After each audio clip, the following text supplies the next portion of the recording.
Hi friends, welcome to GV online survey. நாம் இன்றைக்கி பார்க்க போகிறது டிஎன்பிசியில் போட்டிருக்கிற ஸ்டாட்டிஸ்டிக்கல் அந்த வேலைவாய்ப்பை பற்றி தான். அது ஆல்ரெடி நம்ம சேனலில் அதுக்கான நோட்டிஃபிகேஷன் வீடியோ போட்டிருக்கோம். இப்போ அதை எப்படி ஆன்லைனில் அப்ளை பண்ணுறது அப்படிங்கிற வீடியோவும் இப்போ போட போகிறோம். வாங்க வீடியோக்குள்ளார போகலாம்.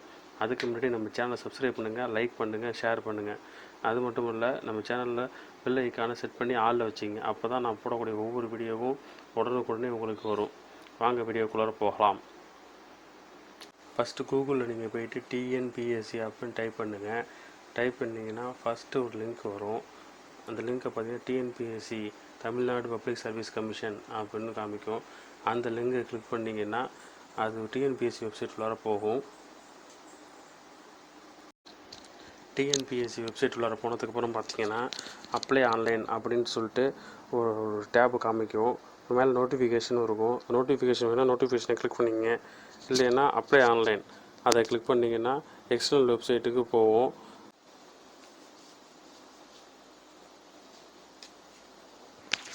எக்ஸ்டர்னல் வெப்சைட்டு காமிக்கிது பாருங்கள். ஓகே அப்படின்னு ஆப்ஷனை கிளிக் பண்ணணும். கிளிக் பண்ணிங்கன்னா அது அப்ளை பண்ணுற பேஜுக்கு போகும்.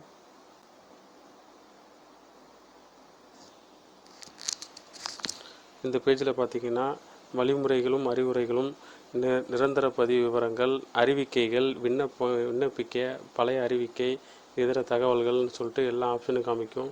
இதில் விண்ணப்பிக்க அப்படிங்கிற ஆப்ஷன் நம்ம கிளிக் பண்ணணும்.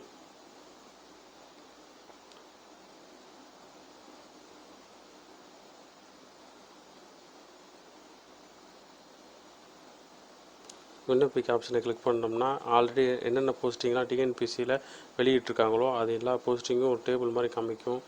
இதில் கம்பைன்டு சிவில் சர்வீஸ் எக்ஸாமினேஷன், அப்புறம் ஸ்டாட்டிஸ்டிக்கல் சிவில் சர்வீஸ் எக்ஸாமினேஷன் எல்லாமே காமிக்கும். கம்பைன்டு ஸ்டாட்டிஸ்டிக்கல் சர்வீஸ் எக்ஸாமினேஷன் அந்த ஆப்ஷனுக்கு நேராக உள்ள நோட்டிஃபிகேஷனை கிளிக் பண்ணி பார்த்துக்குங்க. கிளிக் பண்ணி அதை ஃபுல்லாக படித்து பார்த்தீங்கன்னா அதில் என்னென்ன டீட்டெயில்ஸ் கேட்குறாங்க அப்படிங்கிறது உங்களுக்கு தெரியும்.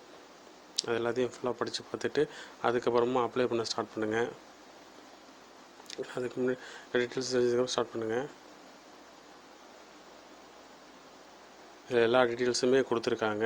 இது ஃபுல்லாக படித்து பார்த்துட்டு பேக் வந்தீங்கன்னா அது ஸ்டாட்டிஸ்டிக்கல் கம்பைன்டு சர்வீஸ் எக்ஸாமினேஷனுக்கு எதிர்த்தாப்பில் பார்த்தீங்கன்னா லாஸ்ட்டில் அப்ளை நோ அப்படிங்கிற ஆப்ஷன் இருக்கும். அதை கிளிக் பண்ணிங்கன்னா உங்களுக்கு ஒன் டைம் ஐடியும் பாஸ்வேர்டும் கேட்கும். ஆல்ரெடி நீங்கள் ஒன் டைம் ஐடி பாஸ்வேர்டும் க்ரியேட் பண்ணியிருக்கணும். க்ரியேட் பண்ணியிருந்தால் தான் லாகின் பண்ணி அப்ளை பண்ண முடியும். ஐடி பாஸ்வேர்டு ஆல்ரெடி எப்படி க்ரியேட் பண்ணுறது அப்படின்னு நம்ம சேனலில் ஒரு வீடியோ போடுறேன், அதை பார்த்து தெரிஞ்சுக்கிங்க. இப்போ ஆல்ரெடி நான் ஐடி பாஸ்வேர்டு க்ரியேட் பண்ணதுனால இதில் ஐடியும் பாஸ்வேர்டும் கொடுத்து சமர்ப்பி அப்படின்னு கொடுத்துக்கிறேன். கொடுத்தோம்னா உள்ளார போய்டும். உள்ளார போயிட்டு எந்த போஸ்டிங் அப்ளை பண்ணுவோம் அப்படிங்கிற மாதிரி கேட்கும். இப்போ பார்த்தீங்கன்னா ஆல்ரெடி நம்ம சூஸ் பண்ணி வந்திருக்கோம் கம்பைன்டு சர்வீஸ் சபார்டினேட்டட் எக்ஸாமினேஷன் அப்படிங்கிறது. அதுக்கு கீழே கிளிக் ஹியர் டு அப்ளை அப்படிங்கிறது இருக்கும். அதுக்கு மேலே பார்த்தீங்கன்னா டேபிளில் ஆல்ரெடி நம்ம அப்ளை பண்ண எல்லா எக்ஸாமினேஷனும் காமிக்கும். Click here to apply click பண்ணி நம்ம இதுக்கு அப்ளை பண்ண ஸ்டார்ட் பண்ணலாம். அதுக்கப்புறம் அடுத்த பேஜில் பார்த்தீங்கன்னா என்னென்ன ஸ்டெப்ஸ் எல்லாம் இருக்குது இந்த எக்ஸாமினேஷனுக்கு அப்ளை பண்ணுறதுக்கு அப்படிங்கிறது ஒவ்வொரு ஸ்டெப் பை ஸ்டெப்பாக காமிக்கும்.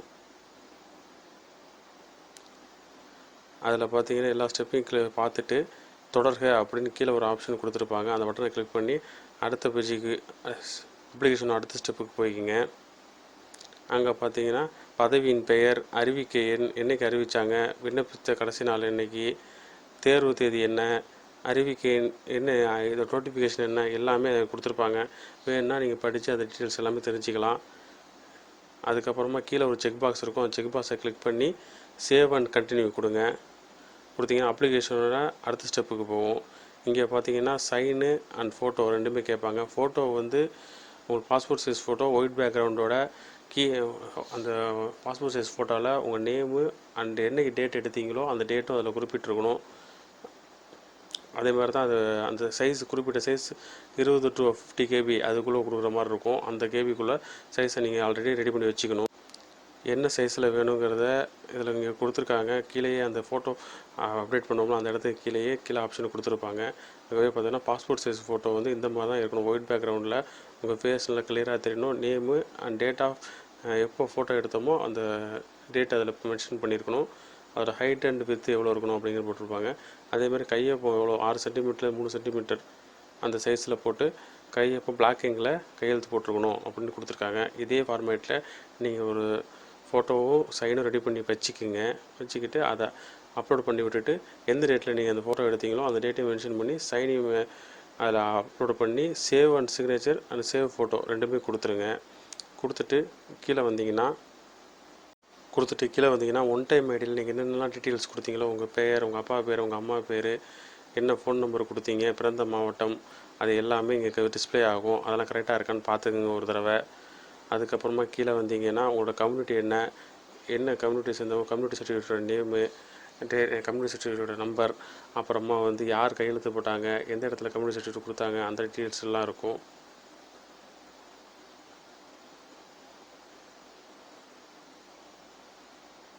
அதுக்கப்புறமா கீழே வந்தால் நீங்கள் தான் அப்படிங்கிற வெரிஃபிகேஷன் பண்ணுறதுக்கு உங்கள் நேம், டேட் ஆஃப் பர்த், மேலா ஃபீமேலா, அப்புறம் வகுப்பு, கைபேசி எண், மின்னஞ்சல் முகவரி எல்லாமே கேட்பாங்க.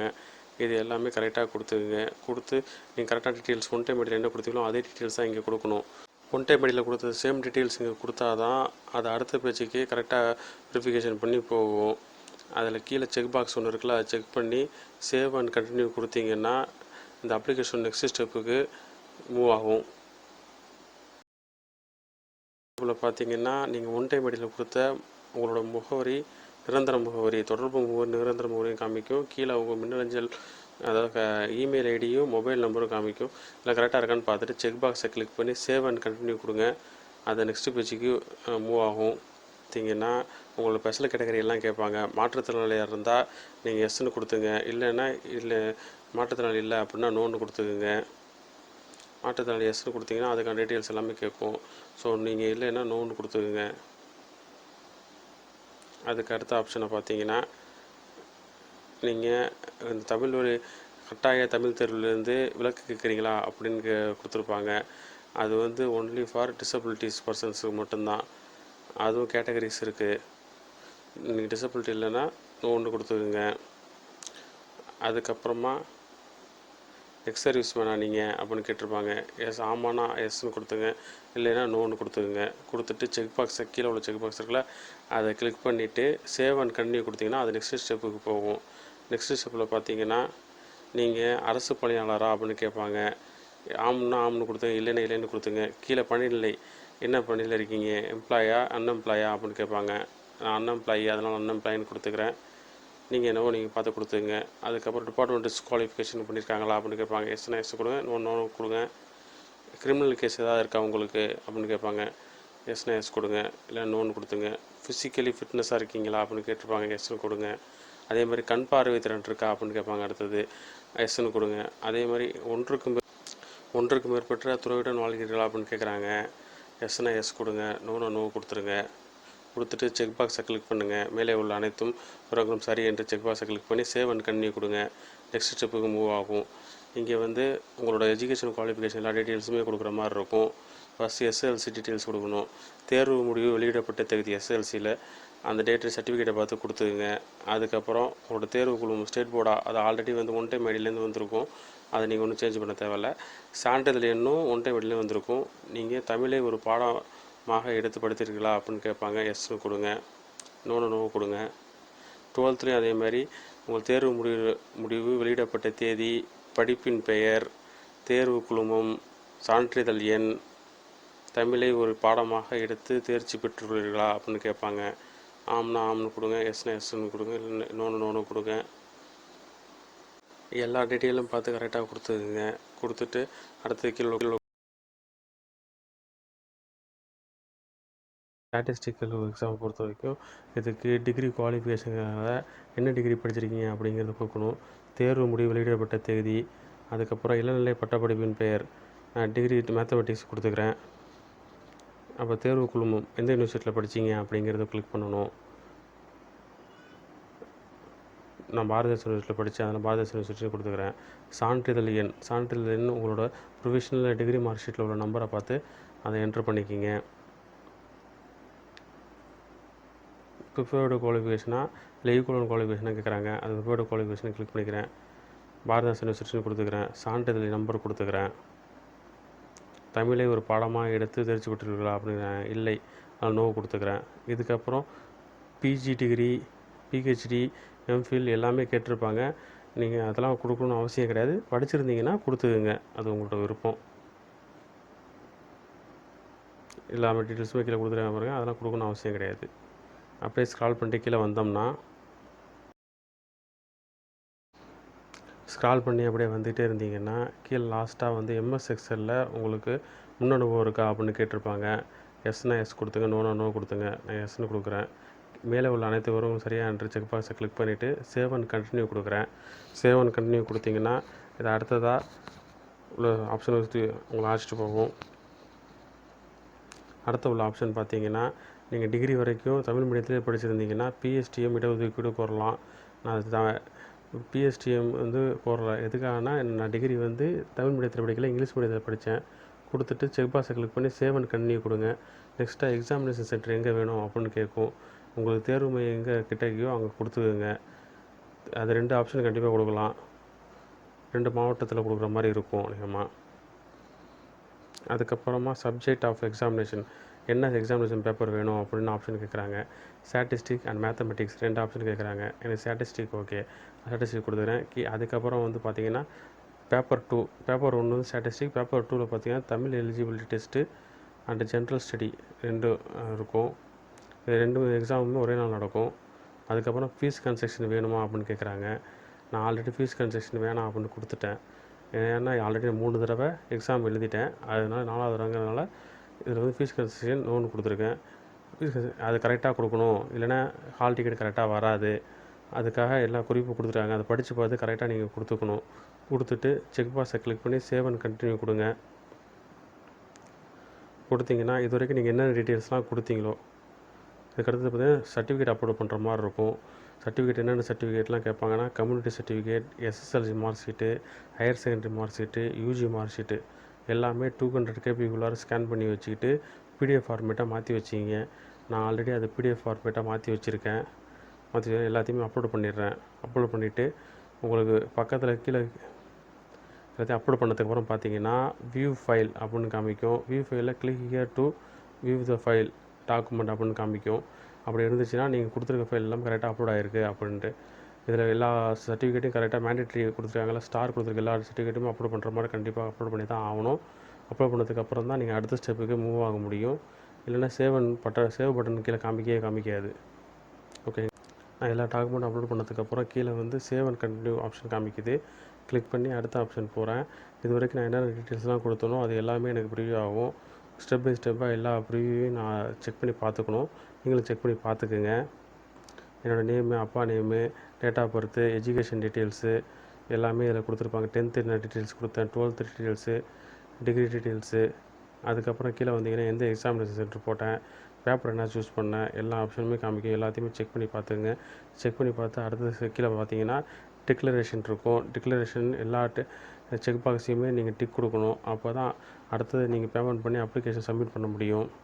நான் எல்லாத்தையுமே டிக் கொடுத்துட்டு சப்மிட் த அப்ளிகேஷன் கொடுத்துக்கிறேன்.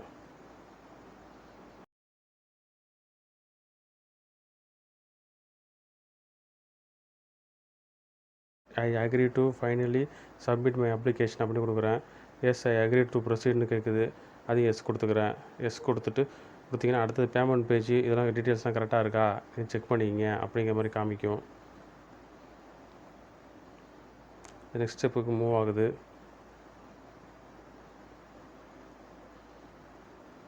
நெக்ஸ்ட் ஸ்டெப்பில் பார்த்தீங்கன்னா அங்கேயும் ஒரு டிக்ளரேஷன் பேஜ் எல்லாமே டீட்டெயில்ஸ்லாம் கரெக்டாக கேட்குறாங்க.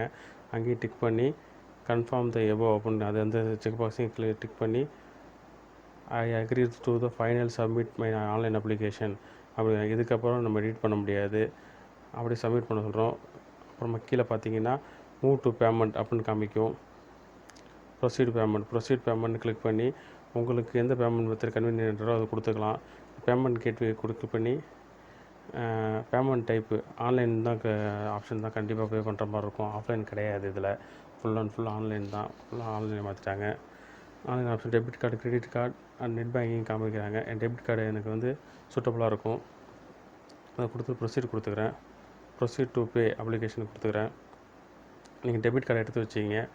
அதில் உள்ள CVV number, debit card number, date of expiry எல்லாத்தையுமே பார்த்து வச்சுக்கிங்க. இப்போ பார்த்தீங்கன்னா இதில் பார்த்தீங்கன்னா கார்டு நம்பர் கேட்கு, 16 digit card number, expiry date, CVV நம்பர்லாம் கொடுத்தீங்கன்னா ஓடிபி ஒன்று உங்கள் நம்பருக்கு வரும். அதை என்ட்ரு பண்ணிங்கன்னா உங்கள் டாக்குமெண்ட் இந்த அப்ளிகேஷன் சப்மிட் ஆகிடும். சப்மிட் ஆகும் சேவ் பண்ணி வச்சுக்கிங்க. ஏன்னா இது சப்மிட் ஆனதை சேவ் பண்ணி வச்சுக்கிங்க. பின்னாடி ஹால் டிக்கெட் எடுக்கிறதுக்கு இந்த அப்ளிகேஷன் கண்டிப்பாக தேவைப்படும். டவுன்லோட் ஆகிடுச்சு அப்ளிகேஷன். இதே மாதிரி அடுத்தடுத்த வீடியோவில் சந்திப்போம். தேங்க்ஸ் ஃபார் வாட்சிங். தேங்க்ஸ்.